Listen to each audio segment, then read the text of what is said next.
일본은 북한 핵에 대해서 어떤 생각을 가지고 있느냐, 이 문제에 대해서 좀 얘기해 보고 싶습니다.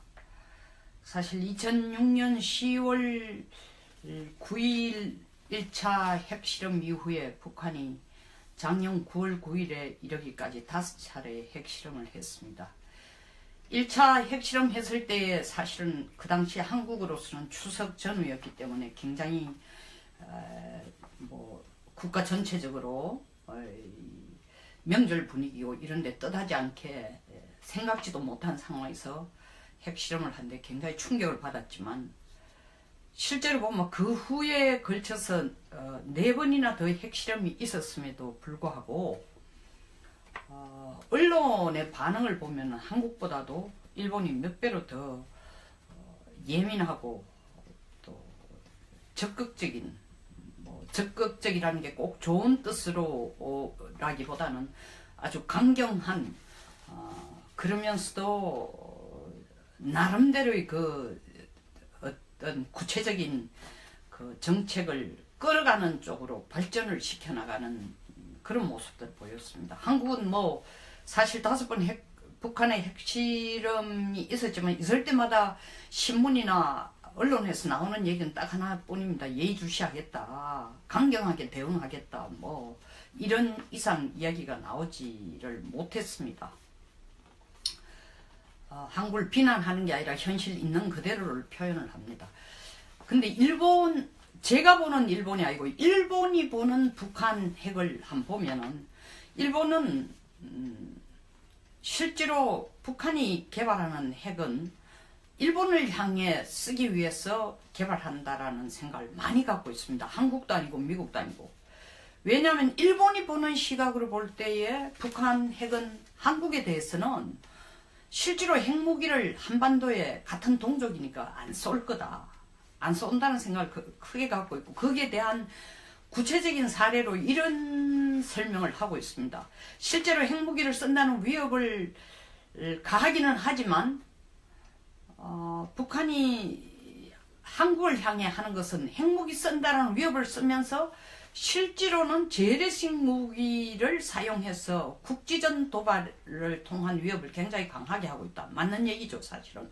연평도 폭격이나 천안함 폭침이나 이런 걸 보면 전부 핵 개발해서 핵 실험하는 거와는 별도로 공격은 항상 서해 5도에 그들이 가지고 있는 우리가 감당하기 어려운 비대칭 무기, 특히 장사정포라든가 이런 걸 통해 가지고 서해 5도를 계속 공격하고 위협하고 불안하게 해왔습니다. 국지전에 한정시키겠다라는 그런 생각을 읽을 수 있죠. 그리고 동시에 일본이 보는 북한 핵이 미국에 대해서는 어떤 역할을 하느냐.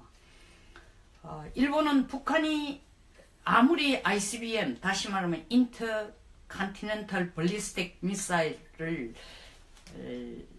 대륙간 탄도탄이죠. 사거리 한 8,000km 이상 넘는 걸 개발한다 손 치더라도 그 미사일에 핵탄두를 실어가지고 실제로 미국 본토를 때리기보다는 미국에 대한 선제적인 억지 역할을 하기 위해서 핵 개발을 해서 계속 지금 미사일을 발사하고 그걸 미국에 자기 의도를 보여주고, 동시에 미국에서 다행스럽게라는 것은 북한의 입장에 볼 때 다행스럽게 미국이 협상 테이블에 나와주면은 그것은 북한이 제일 원하는 대로 자기를 미국과 대등한 핵보유국으로 인정해 주는 거니까 그 큰 성과를 얻었다고 생각하는 거죠. 그러니까 실질적으로 핵무기를 가지고 위협을 군사적으로 사용하기 위해서 위협하는 건 아니다. 그런 반면에 일본에 대해서는 실질적으로 핵무기를 쓴다면은 일본에 제일 먼저 쓸 것이다. 일본은 그런 생각을 갖고 있습니다. 그러한 일본의 생각이 완전 근거 없지는 않죠. 왜냐하면 사실은 1998년 8월 30일 실제로 북한이 개발해서 발사한 미사일이 성공적으로 발사된 게 그때 노동미사일입니다. 북한에서 쏘서 일본 동해를 본토를 넘어 동경상공을 넘어 일본 동쪽에 떨어진 그 거리가 실질적으로 1600km 정도 되는데 그 성공했습니다. 그 후에도 많은 미사일 발사가 사실은 거의 뭐 일본 본토 상공을 넘어서 배타적 경제 수역 가기 직전에까지 이른다든가 올해만 해도 몇 번 시도한 게 전부 거의 일본 상공을 넘어서 가는 그런 미사일을 발사를 했습니다. 그래서 북한이 핵을 실험하거나 미사일을 발사할 때에 일본은 가장 즉각적이고 그리고 가장 적극적인 그런 대응 태도를 내놓습니다. 그럼 말로만 뭐 예의주시하겠다, 어떻게 하겠다 이게 아니고 예를 한번 들면 2006년 10월 달에 핵실험을 1차적으로 북한이 하자마자 바로 98년 먼저 98년 8월 31일 노동미사일을 쏘았을 때에 일본 정부가 바로 그때까지 이야기를 물밑에서 하던 북한과 일본 사이 교섭을 바로 중단합니다. 그리고 식량 지원도 바로 동결 선언해버립니다. 그리고 경수로 사업도 중단합니다. 경수로 사업이 일본이 상당히 큰 돈을 내는 국가로 돼 있었죠. 근데 2006년에 또 핵실험을 1차 핵실험을 하자마자 일본은 할 수 있는 건 다 합니다. 예를 들자면 북한 승박은 일본에 절대로 못 들어온다. 또 북한산 물품은 절대로 일본이 수입 안 하겠다. 그 다음에 유엔이 제재한 24개 사치품에 대해서는 북한에 대해서 절대 수출하지 않겠다. 그리고 북한 국적을 가진 사람은 일본에게 절대 못 들어오게 하겠다. 그리고 조총련 관계자가 북한을 방문하고는 다시 일본으로 돌아오는 건 그때부터 절대 금지하겠다. 이와 같이 교통이나 인적 교류나 그 다음에 대북 무역을 차단한다든가 금융 제재 이래서 할 수 있는 모든 노력을 다 합니다. 그리고 바로 그 이듬해 2007년에 바로 해상 배치 요격 미사일 SM-3라고 합니다. 우리가 지금 한반도에 드리려고 하는 사드보다도 이 땅에서부터 올라가는 다시 말하면 미사일이 지나가는 고도를 훨씬 더 높은 고도로 날아오는 미사일을 요격할 수 있는 SM-3라는 건 스탠다드 미사일입니다. 스탠다드 미사일은 이지스함에 배치해가지고 SM-3를 바로 그때부터 요격 미사일 배치를 시작하고 또 미일 공동으로 2010년부터는 바로 MD 미사일 디펜스를 미국하고 같이 구축합니다.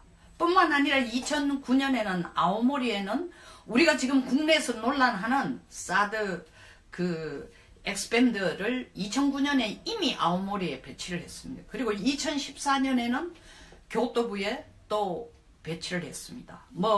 지금 국내에서는 환경평가해서 전략적 환경평가냐 아니면 좁은 지역 내의 환경평가나 이런 얘기들이 오갑니다만은 일본도 다 환경평가를 거치고 국민들에게 그것을 다 실질적으로 환경평가를 거침으로써 그러나 우리가 말하는 전략적인 그런 환경평가를 거친 것 아니고 국회 비준을 거친 것 아니고 그 지역의 환경평가를 거쳐서 배치를 이미 해놓은 상황입니다. 그러면 이러한 북한 핵과 미사일 개발에 대해서 일본은 어떻게 대응하려고 생각하는가? 지금까지 보여준 것처럼 입항 금지, 수출 금지, 수입 금지, 대북 제재 이것뿐만 아니라 사실은 작년에 안보 법제화를 통해서 그들이 법은 고치지 않았지만 헌법 구조에 나와 있는 헌법 구조 1항과 2항 1947년 평화헌법 이후에 다시 말해 일본은 더 이상 전쟁을 안 치르겠다. 그리고 전쟁 치를 준비를 일체 하지도 않고 전쟁을 치를 수 있는 그런 전투력을 갖지도 않겠다라는 것을 평화헌법 구조 1항, 2항에 넣어 놓았는데 실제로 안보법제화를 통해서 그 헌법 구조는 수정하지 않더라도 동시에 유엔 헌장에 근거를 둔 집단 안보체제, 다시 말하면 나와 동맹국이 다른 나라로부터 혹은 적국으로부터 공격을 받을 때는 그것이 내 자신이 공격을 받은 것과 동일시하여 그 안보를 위해서 집단적으로 같이 지켜주는 노력을 기울인다는 게 집단안보체제입니다. 그 집단안보체제를 추진할 수 있도록 안보법제를 지금 바꾸고 있습니다. 뿐만 아니라 실제로 뭐 미국이 그런 기회를 주지 않았기 때문에 그렇지만 실질적으로 북한의 지금 미사일이나 핵 개발의 수준을 보면은 일본은 핵 보유 잠재국입니다. 그 재처리된 플루토늄만 해도 38만 톤이 된다라는데 뭐 이걸 가지고 지금 북한이 만들어 놓은 수십 기의 핵탄두와 비교가 안 될 때 수십만 기의 핵탄두를 만들 수 있는 그런 물질도 가지고 기술도 가지고 인력도 가졌습니다. 다만 일본의 핵 개발 내지는 핵무장이라는 것이 틀림없이 동북아 전체에서 다른 국가에게 대만이나 한국에게도 똑같은 핵 개발을 할 수 있는 그런 명분을 주거나 아니면은 그런 핵 개발로 가도록 하는 군비 경쟁을 일으키는 그런 하나의 촉매제가 될 것은 틀림없습니다. 그럴 개연성이 아주 높지만 만약에 중국이 지금과 같이 남중국해에서 인공섬을 7개나 만들면서 결국 센카쿠 열도 문제에 대해서 일본과 계속 분쟁을 일으키고 또 미국과 중국 사이에서 남중국해 항행 문제에 대해서 앞으로 계속 긴장이 고조된다면은 그리고 일본이 미국이 넌저시 지원해주는 일본에게 지원해주는 것처럼 네 안보는 네가 알아서 좀 하고 너가 좀 더 적극적으로 노력하라라는 그 말을 액면 그대로 받아들여서 일본의 전투력과 전력을 더 키우는 방향으로 나간다면은 핵 보유 잠재국이 핵 국가로 갈 가능성도 배제할 수는 없습니다. 다만 일본이 전 세계에 가장 강한 핵을 혐의하는 국가임은 틀림없습니다만은 막상 국가가 중국이 저렇게 해양 국가로 나가려고 하는 노력을 할 때에 일본이 지켜만 보고 있을까요? 1945년까지 전 세계 아시아의 최강의 해양 국가로 역할을 했던 그리고 1차 대전, 2차 대전에서 일본이 독일과 함께 전 세계를 위협하던 그 전력을 언젠가는 다시 한번 갖고 싶어 하는 마음이 중국이 더 부상하고 커지면 커질수록 일본도 그러한 유혹을 틀림없이 느낄 거라는 거죠.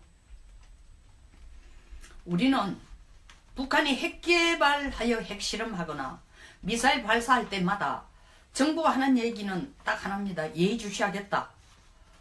일본처럼 구체적으로 대응하는 그런 방안을 정책 차원에서 반응을 내어놓지 못하고 있습니다. 이점에서 문재인 정부에서 실질적으로 북한 핵위협에 대해서 우리가 91년 이후에 약속해온 것처럼 한반도 비핵화로만 우리는 계속 줄기차게 곁눈질 하지 않고 갈 것인가? 아니면 다른 대안으로 우리도 전술핵을 재배치한다든가 아니면은 우리도 핵 옵션을 한 번쯤 고민하는 시간을 공개적으로 가질 때가 되지 않았나 라는 생각을 해봅니다. 물론 이 얘기는 핵무기를 당장 만들자는 건 아니지만 왜 정부는 처음부터 끝까지 핵 옵션에 대해서는 아예 철저히 금기하면서 그건 우리의 대안이 아니고 그냥 북한이 아무리 핵을 개발하고 미사일을 개발하고 발사를 해도 우리는 핵 옵션 같은 것은 아예 애당초 생각도 하지 않겠다라는 그런 태도만을 공개적으로 보이는 것이 국익에 가장 바람직한 것인지 한 번쯤은 이 시점에서 다 같이 고민해봐야 될 문제가 아닌가 생각합니다. 다음 시간에 뵙겠습니다. 헌법 구조는 수정하지 않더라도 동시에 UN 헌장에 근거를 둔 집단 안보체제, 다시 말하면 나와 동맹국이 다른 나라로부터 혹은 적국으로부터 공격을 받을 때는 그것이 내 자신이 공격을 받은 것과 동일시하여 그 안보를 위해서 집단적으로 같이 지켜주는 노력을 기울인다는 게 집단안보체제입니다. 그 집단안보체제를 추진할 수 있도록 안보법제를 지금 바꾸고 있습니다. 뿐만 아니라 실제로 뭐 미국이 그런 기회를 주지 않았기 때문에 그렇지만 실질적으로 북한의 지금 미사일이나 핵 개발의 수준을 보면은 일본은 핵 보유 잠재국입니다. 그 재처리 된 플루토늄만 해도 38만 톤이 된다라는데 뭐 이걸 가지고 지금 북한이 만들어 놓은 수십 기의 핵탄두와 비교가 안 될 때 수십만 기의 핵탄두를 만들 수 있는 그런 물질도 가지고 기술도 가지고 인력도 가졌습니다. 다만 일본의 핵 개발 내지는 핵무장이라는 것이 틀림없이 동북아 전체에서 다른 국가에게 대만이나 한국에게도 똑같은 핵 개발을 할 수 있는 그런 명분을 주거나 아니면은 그런 핵 개발로 가도록 하는 군비 경쟁을 일으키는 그런 하나의 촉매제가 될 것은 틀림없습니다. 그럴 개연성이 아주 높지만 만약에 중국이 지금과 같이 남중국해에서 인공섬을 7개나 만들면서 결국 센카쿠 열도 문제에 대해서 일본과 계속 분쟁을 일으키고 또 미국과 중국 사이에서 남중국해 항행 문제에 대해서 앞으로 계속 긴장이 고조된다면은 그리고 미국이 넌저시 지원해주는 일본에게 지원해주는 것처럼 네 안보는 네가 알아서 좀 하고 너가 좀 더 적극적으로 노력하라라는 그 말을 액면 그대로 받아들여서 일본의 전투력과 전력을 더 키우는 방향으로 나간다면은 핵 보유 잠재 일본은 북한 핵에 대해서 어떤 생각을 가지고 있느냐 이 문제에 대해서 좀 얘기해 보고 싶습니다. 사실 2006년 10월 9일 1차 핵실험 이후에 북한이 작년 9월 9일에 이르기까지 5차례 핵실험을 했습니다. 1차 핵실험 했을 때에 사실은 그 당시 한국으로서는 추석 전후였기 때문에 굉장히 국가 전체적으로 명절 분위기고 이런데 뜻하지 않게 생각지도 못한 상황에서 핵실험을 하는데 굉장히 충격을 받았지만 실제로 보면 그 후에 걸쳐서 4번이나 더 핵실험이 있었음에도 불구하고 언론의 반응을 보면 한국보다도 일본이 몇 배로 더 예민하고 또 적극적인 적극적이라는 게 꼭 좋은 뜻으로 라기보다는 아주 강경한 그러면서도 나름대로의 그 어떤 구체적인 그 정책을 끌어가는 쪽으로 발전을 시켜나가는 그런 모습들 보였습니다. 한국은 뭐 사실 5번 북한의 핵실험이 있었지만 있을 때마다 신문이나 언론에서 나오는 얘기는 딱 하나뿐입니다. 예의주시하겠다, 강경하게 대응하겠다, 뭐 이런 이상 이야기가 나오지를 못했습니다. 한국을 비난하는 게 아니라 현실 있는 그대로를 표현을 합니다.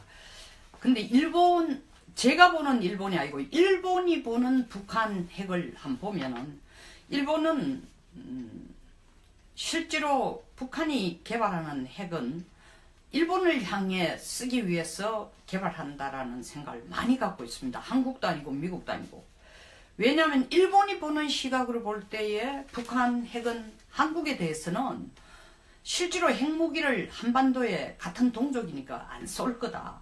안 쏜다는 생각을 크게 갖고 있고 거기에 대한 구체적인 사례로 이런 설명을 하고 있습니다. 실제로 핵무기를 쓴다는 위협을 가하기는 하지만 북한 그때 노동미사일입니다. 북한에서 쏘서 일본 동해를 본토를 넘어 동경상공을 넘어 일본 동쪽에 떨어진 그 거리가 실제로 1600km 정도 되는데 그걸 성공했습니다. 그 후에도 많은 미사일 발사가 사실은 거의 뭐 일본 본토 상공을 넘어서 배타적 경제 수역 가기 직전에까지 이른다든가 올해만 해도 몇 번 시도한 게 전부 거의 일본 상공을 넘어서 가는 그런 미사일을 발사를 했습니다. 그래서 북한이 핵을 실험하거나 미사일을 발사할 때에 일본은 가장 즉각적이고 그리고 가장 적극적인 그런 대응 태도를 내놓습니다. 그럼 말로만 뭐 예의주시하겠다, 어떻게 하겠다 이게 아니고, 예를 한번 들면 2006년 10월 달에 핵실험을 1차적으로 북한이 하자마자 바로 98년 8월 31일 노동미사일을 쏘았을 때에 일본 정부가 바로 그때까지 이야기를 물밑에서 하던 북한과 일본 사이 교섭을 바로 중단합니다. 그리고 식량 지원도 바로 동결 선언해버립니다. 그리고 경수로 사업도 중단합니다. 경수로 사업이 일본이 상당히 큰 돈을 내는 국가로 돼 있었죠. 근데 2006년에 또 1차 핵실험을 하자마자 일본은 할 수 있는 건 다 합니다. 예를 들자면 북한 승박은 일본에 절대로 못 들어온다. 또 북한산 물품은 절대로 일본이 수입 안 하겠다. 그 다음에 유엔이 제재한 24개 사치품에 대해서는 북한에 대해서 절대 수출하지 않겠다. 그리고 북한 국적을 가진 사람은 일본에게 절대 못 들어오게 하겠다. 그리고 조총련 관계자가 북한을 방문하고는 다시 일본으로 돌아오는 건 그때부터 절대 금지하겠다.